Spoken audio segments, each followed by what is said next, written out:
Colgate Dental Cream to clean your breath while you clean your teeth and help stop tooth decay, and Palm Olive Shave Creams for a smoother, more comfortable way to shave bring you Our Miss Brooks, transcribed and starring Eve Arden.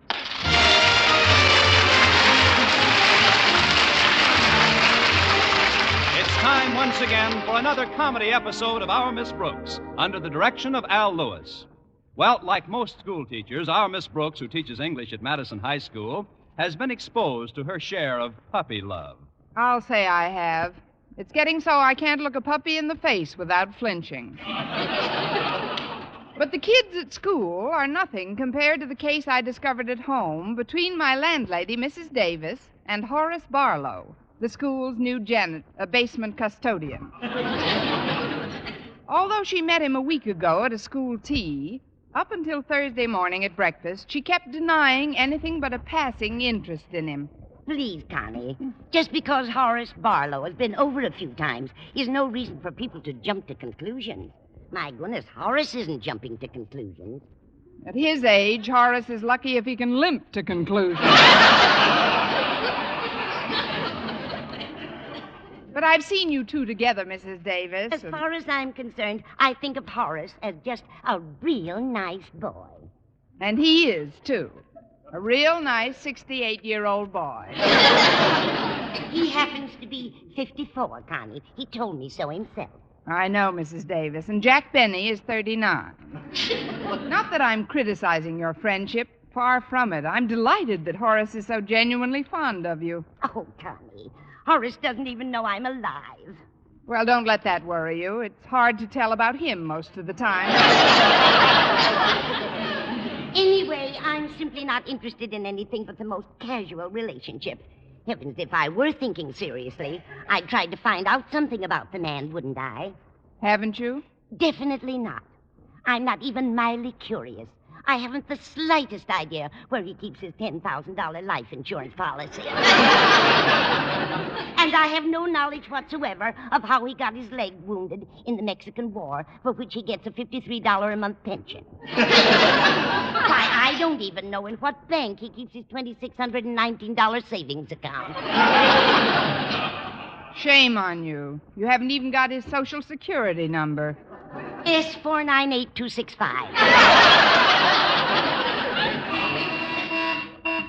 Oh, that's Walter Denton. He's driving me to school. Be right there, Walter. Now, is there anything you want me to say to Mr. Barlow for you if I happen to see him at school? Not a thing, Connie. Okay. There's no necessity of even mentioning to him that I'm not busy tonight. I see. And there's no need for any remarks about the cake I'm baking today being too big for one person to finish alone. I'll be as silent as the tomb. And above all, it would be utterly shameless if you were to hear that I don't want to waste the box of cigars I bought yesterday. You can trust me implicitly, Mrs. Davis. I won't say a word to Mr. Barlow. I'll just hit him on the head and drag him home.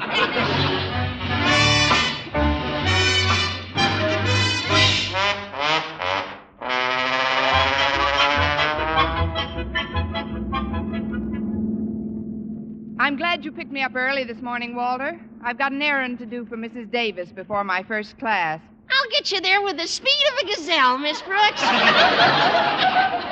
Oh, by the way, how's Mrs. Davis's romance with Mr. Barlow coming along? Oh, have you noticed that, too? I think it's the cutest thing in the world. Mrs. Davis actually has a bad case of puppy love. It is cute, considering she's in her second puppyhood. No disrespect intended, you understand. After all, what could be more romantic than two lonely old people encountering the grand passion in the sere and yellow leaf of life? Why, that's absolutely poetic, Walter. The burning desires of youth long past, they look now for the subdued glow of companionship, the warm and simple pleasures that two elderly people in love can share together. I can see them now, soaking their feet in the same pan of Epsom salt. I'll bet you'd like to find romance at that age, Miss Brooks. At the rate I'm going now, I'm counting on it. But, Walter, I'd just as soon you don't mention the subject at school. It might be a source of embarrassment to Mr. Barlow. My trap is sealed, Miss Brooks. Now, what's the errand you're going to do for Mrs. Davis this morning? Well, off the record, I'm going to invite Mr. Barlow over to the house tonight. He's been a little backward about asking for a date. I get it. You're Mrs. Davis's John Alden. Now all you got to do is get Mr. Barlow to invite Mr. Boynton over for you, and you're all set. Meeting's adjourned. Hi,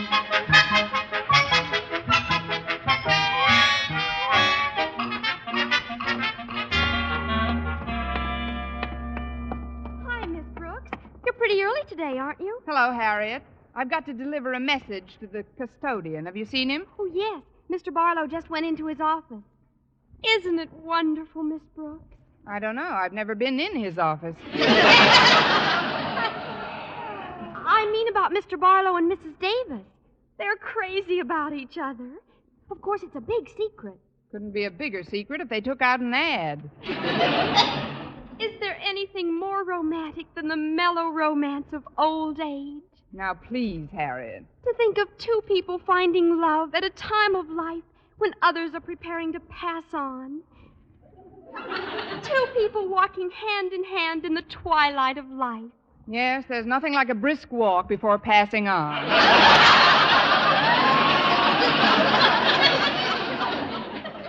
Well, I won't keep you any longer. Far be it from me to delay Mrs. Davis's emissary of love. Good luck in your mission, John Alden. Thank you, Priscilla. Come in. I hope I'm not disturbing you, Mr. Barlow, but there's something I wanted to ask you. Well, then go ahead and ask. If you want to get apples, you got to shake the tree. Now, what is it? It's just this. I was wondering if tonight, that is, if you haven't any other plans, Mrs. Davis isn't doing anything, and I'm sure she'd be pleased if you wanted to drop over. Well, that's right neighborly. Would you like me to drop over? Of course. I'm sure you and Mrs. Davis will have a lovely evening together. Are you planning on staying in, Miss Brooks? I suppose so, Mr. Barlow, but I'm sure that at your age you don't need any chaperone. You're right about that. Maybe we could send Mrs. Davis to a movie.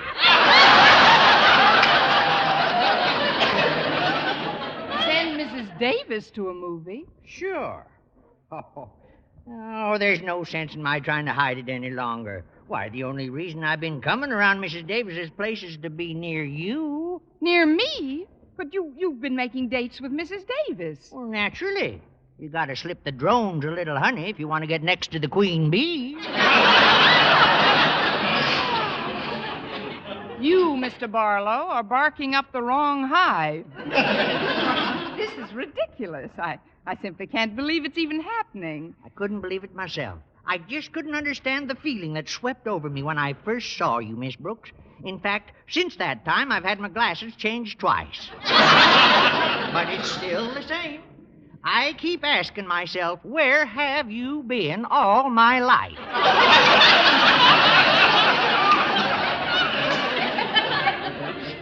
For 3/4 of it, I wasn't even born.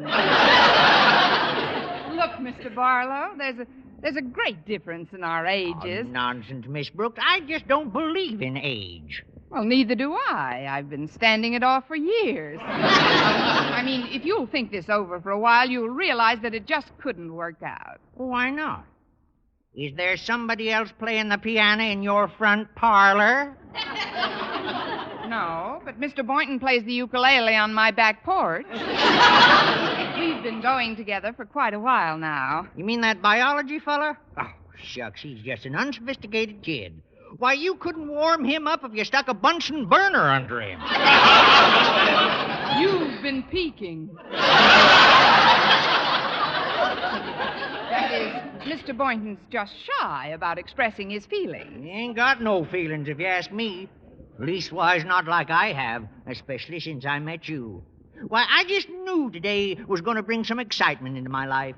I got the strangest sensation right after breakfast. Maybe something fell into your gruel. There's no two ways about it, sis. I'm smitten. Well, would it unsmit you if I told you that I was engaged to Mr. Boynton? Engaged? Oh, but he wasn't even over to your place the nights I visited Mrs. Davis. He must have been working. If you come over tonight, I'm sure he'll be there. Well, seeing is believing. Well, I'll drop by, Miss Brooks, but I still say when it comes to your bringing me messages from Mrs. Davis, speak for yourself, John Alden. There's no use talking. These man-tailored suits have got to go.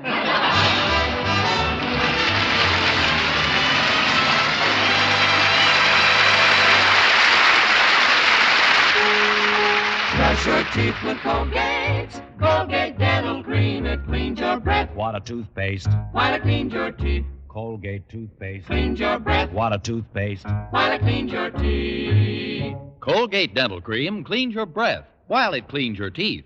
And the Colgate way stops tooth decay best. Yes, the Colgate way is the most thoroughly proved and accepted home method of oral hygiene known today. Over 2 years' research showed brushing teeth right after eating with Colgate Dental Cream helped stop more decay for more people than ever before reported in dentifrice history. The Colgate way stopped tooth decay best. No other dentifrice, ammoniated or not, offers such conclusive proof. And you should know that Colgate's, while not mentioned by name, was the only toothpaste used in the research on tooth decay recently reported in Reader's Digest. So always follow the Colgate way to clean your breath while you clean your teeth and stop tooth decay best. Brush your teeth with Colgate. Colgate Dental Cream. It cleans your breath. What a toothpaste. While it cleans your teeth. And the Colgate way stops tooth decay best.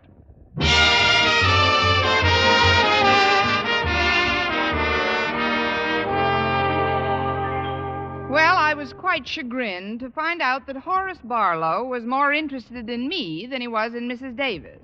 This was one triangle I was determined would not be eternal, not even overnight.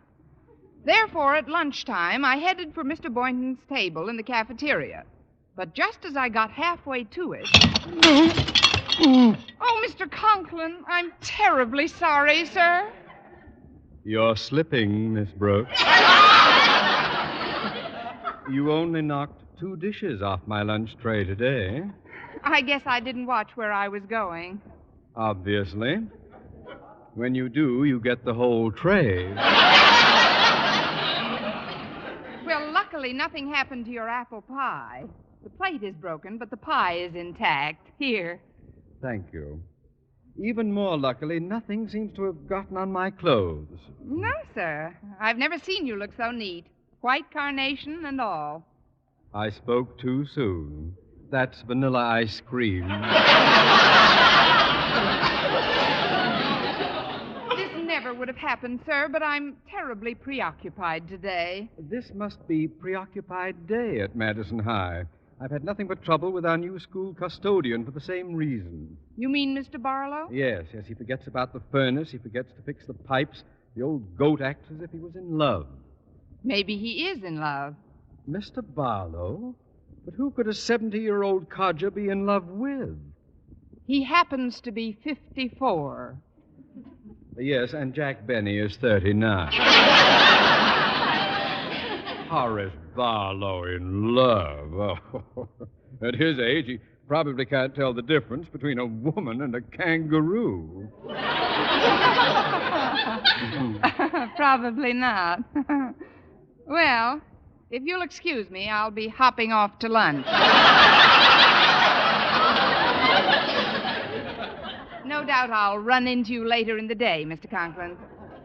It is with that thought in mind that I carry every possible form of accident and hospitalization insurance. Good day, Miss Brooks. Good day, Mr. Conklin. He's got a lot of nerve.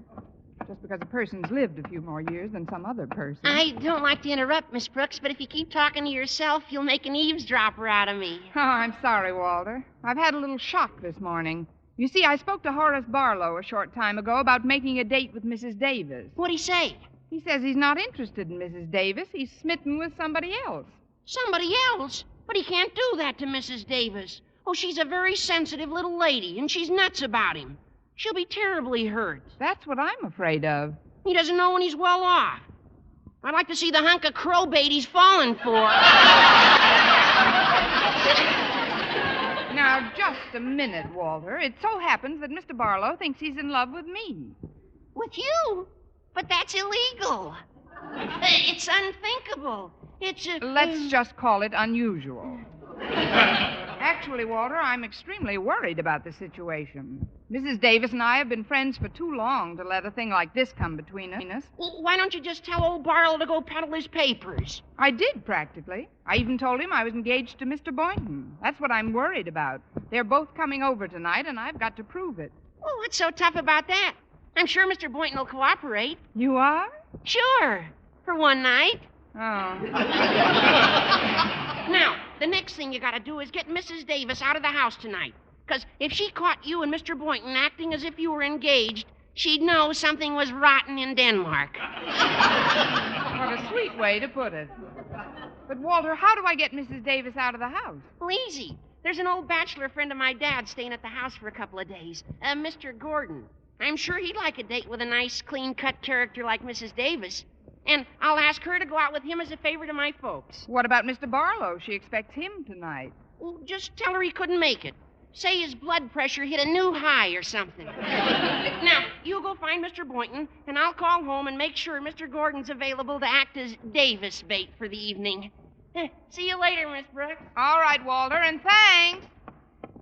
Me and the night and the music. Da da da da da da. Oh, Mr. Boynton, I've got to talk to you right away. What's wrong, Miss Brooks? It's about Mrs. Davis. You know, she's got a crush on the school custodian, Mr. Barlow. But unfortunately, he's head over heels in love with somebody else. Please, Miss Brooks, don't make me laugh while I'm drinking coffee. Mr. Barlow's an old man. What kind of a shriveled-up prune could he fall for? Why does it have to be a prune? For all you know, Mr. Barlow could be crazy about a nice, young, firm, fuzzy peach. Besides, he's only 48. He's 70 at least. And not what you'd call in prime condition. Why, his hyperthyroidism is apparent, and his incipient arteriosclerosis masking cardiac decompensation was evident to me after one glance. It's a good thing you didn't take a second glance. He'd be a goner. The truth is, Mr. Boynton, that Mr. Barlow's been coming to our place just so he could be near me. If I'd known you were going to get so excited, I'd have worn my raincoat. Here, use this napkin. I'm sorry, Miss Brooks, but I couldn't help exploding. Do you mean to tell me Mr. Barlow is in love with you? That's right. We hyperthyroids have to stick together. Look, Mr. Boynton, I know it's an absurd situation, but my only real concern is Mrs. Davis.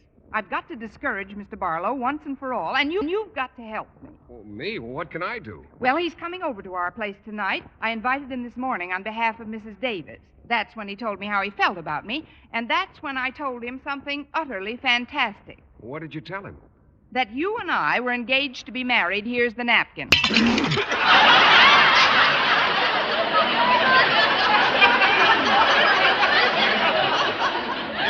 Engaged to be married, but Miss Brooks, that's utterly fantastic. I'm glad I said it first. Don't you see, Mr. Boynton, this is very important to someone who's very important to me. Mrs. Davis is just about the best friend I've got. Well, if that's the case, Miss Brooks, I guess the least I can do is cooperate. Will you really, Mr. Boynton? Sure. For one night.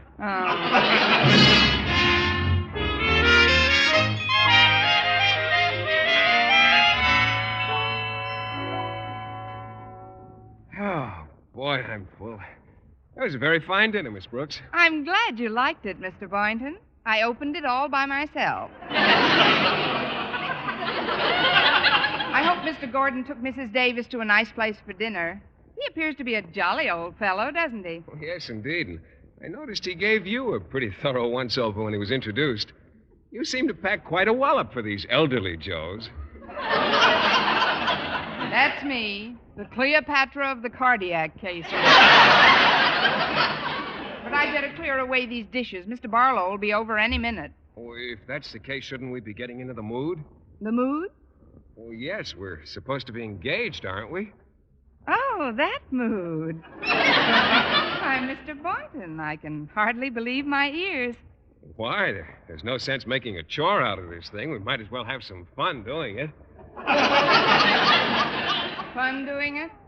Certainly. Now let's get started. Get started? The quicker the better. Quicker the better? Of course, come on. Come on? I mean, come on. Well, sure. You wash and I'll dry.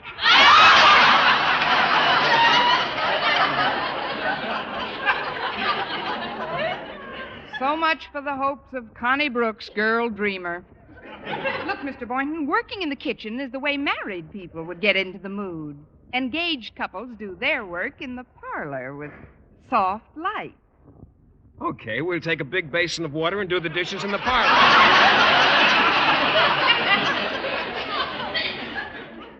Sometimes I wish you were ugly.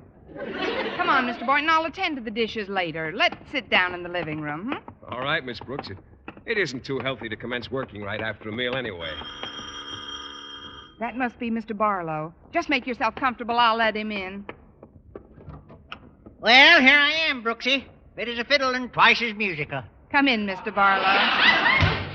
I fixed a little dinner for my fiancé this evening. We've just finished eating it. Follow me, won't you? Your fiancé?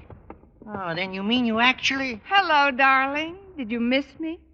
Miss you? I hated to leave you alone for so many seconds, but I just had to let Mr. Barlow in. You remember Mr. Barlow, don't you, dear? Oh, of course. How are you, Mr. Barlow? Snappy as a cookie and twice as full of ginger. But let's get to the point. Miss Brooks here told me that you two are engaged. Is that true? Well, yes, it is. Well, then how come nobody around school's heard anything about it? Because we wanted it that way. We've been secretly engaged for over 6 months now, haven't we, darling? We certainly have, Miss Brooks. Miss Brooks? Why does he call you Miss Brooks if you're going to be married? He doesn't like any display of affection in front of company. Let's sit down, shall we? Mr. Barlow, draw up a chair, won't you? And, sweetheart, you draw up a chair and we'll sit down. We? But, Miss Brooks, I worked out with the basketball team yesterday, and my knees are a little weak. It may be a foul, but I'll never get a shot like this again. Sit down, dear. There we are. Comfy? Yeah. Seems mighty strange to me. Most engaged folks I've seen act a little more demonstrative than you do. But we're mad for each other, aren't we, darling? Yeah. Mad. You know, dearest, you haven't kissed me in 5 minutes. What? I said you haven't kissed me in 5 minutes. What are we going to do about that? Let's wait another 5, huh? What's the matter, darling? You want to kiss me, don't you? Maybe it's me, Miss Brooks. No, I'm positive he doesn't want to kiss you. Oh, you mean he doesn't want to kiss me in your presence? I'm sure that wouldn't stop my great, big, handsome lover boy, would it, dearest? Certainly not. Give me your cheek. There. Wow. Now, how about one to get me down off the ceiling? Maybe I ought to go. But why, Mr. Barlow? You just got here. I know, but won't I be interrupting something? Only if you go. I mean, stick around a little while longer. I'll see who it is. Don't move, either of you. Sorry I had to disturb you, Connie, but I forgot my key again. Mrs. Davis, what are you doing home so early? Here, let me help you off with your coat and eyeglasses. Mr. Gordon showed me the most wonderful time, Connie. But he has a business appointment first thing in the morning, so we had to cut our date a bit short. Oh, who's that in the living room? That's Mr. Boynton. Oh, I see. And who's the man in the other chair? That's Mr. Boynton, too. He's awfully restless tonight. Oh, now I see who that is. It's Mr. Barlow. But you told me he wasn't coming over tonight. He must have changed his mind. Listen, Mrs. Davis, when two people have a beautiful friendship, they've got to do everything in their power to keep it from breaking up, right? Let's talk later, dear. I've got to get these shoes off at once. Mr. Gordon just danced my tootsies into a stupor. He's a wonderful man, Connie. That's why I want you to do me a little favor.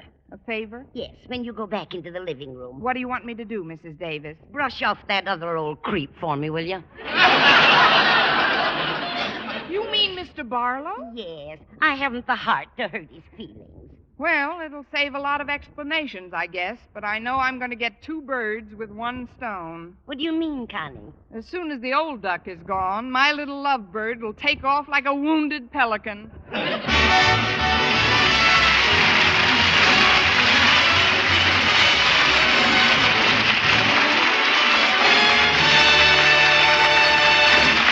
Arden as our Miss Brooks returns in just a moment, but first, The Case of the Close Scrape, featuring John W. Baker, Justice of the Peace. Here's what Mr. Baker told us. Listen. here's exactly what happened. Shaving was just one close scrape after another for me, and then I discovered Palmolive lather shave cream and a new, different way to shave. Palmolive's oceans of rich, thick lather ended my worries about scrapes, burns, and nicks.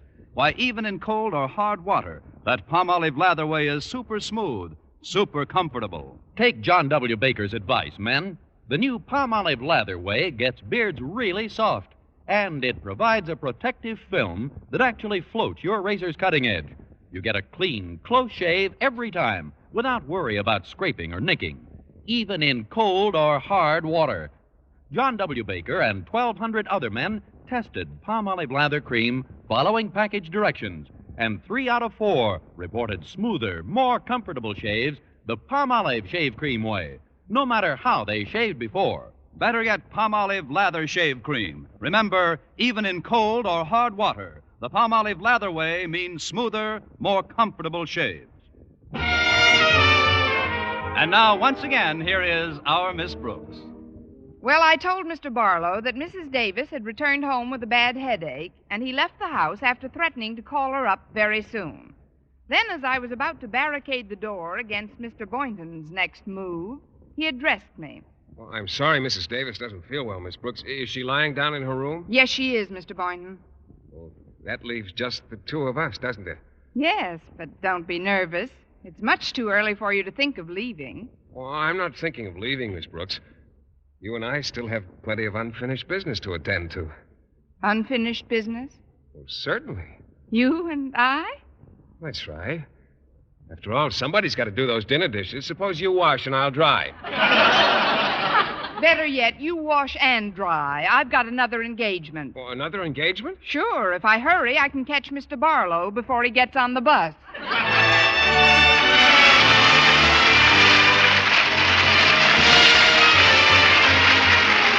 This is Vern Smith reminding you to tune in next week to another Our Miss Brooks show, brought to you by Palmolive Shave Creams for a smoother, more comfortable way to shave, and Colgate Dental Cream to clean your breath while you clean your teeth and help stop tooth decay. Our Miss Brooks, starring Eve Arden, is produced by Larry Burns, written by Al Lewis, with the music of Wilbur Hatch.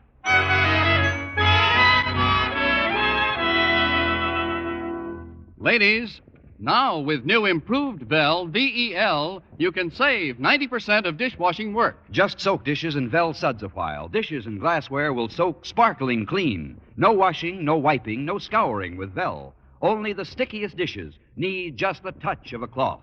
Rinse, and they'll gleam without wiping. Soak pots and pans in Vel suds, too. And most of them will get shiny clean without scouring. What's more, Vel is extra mild to hands. So get new Vel. Save 90% of dishwashing work. If you like mysteries that are as full of chuckles as chills, be sure to hear Mr. and Mrs. North every Tuesday over this same network. Don't miss the exciting and laughable adventures of these amateur detectives. And be with us again next week at the same time for another comedy episode of Our Miss Brooks. Bob Lamont speaking. This program was transcribed. Stay tuned now for Jack Benny.